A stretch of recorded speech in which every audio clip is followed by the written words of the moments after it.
Hello, I'm David Chaston with 90 at 9, brought to you by interest.co.nz. This week at Everything You Need to Know in 90 seconds at 9 o'clock, with news the global economy is stumbling, but central banks are covering investor risk downsides. But first, job openings in the US were expected to rise in December, but instead they recorded a sharp fall.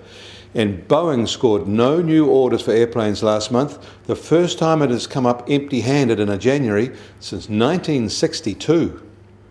And American household debt rose by $600 billion in the fourth quarter of 2019 to take overall household debt to $14 trillion for the first time.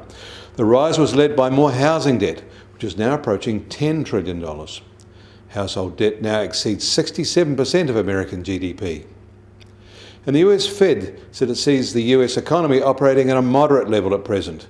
In particular, however, they see consumer spending easing off, and they say they are watching the coronavirus closely.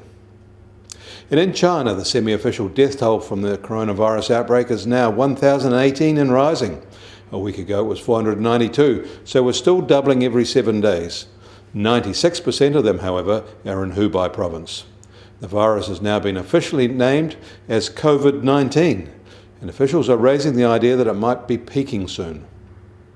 And a monumental effort is underway to insulate Beijing from the epidemic.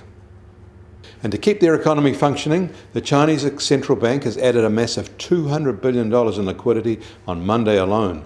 And that was on top of the mammoth effort earlier in the month at almost double that. In the UK, their economy saw no growth in the final 3 months of 2019 from the prior quarter, as manufacturing contracted for the third quarter in a row and their service sector slowed. Year on year, their economy grew at just 1.1%. In Australia, the widely watched NAB Business Confidence Report shows there was very little to no growth in their private sector businesses at present. But at least the Aussies are getting gains out of their key housing markets, with estimates of a 10% rise in house prices. This is exactly the behaviour that low interest rates generate. And later today, in New Zealand, all eyes will turn to the RBNZ, who are reviewing our official interest rates and monetary policy settings. Let's hope they don't compound the Aussie low interest rate mistakes here. And worldwide, equity markets turned in a modest gain everywhere yesterday and so far today.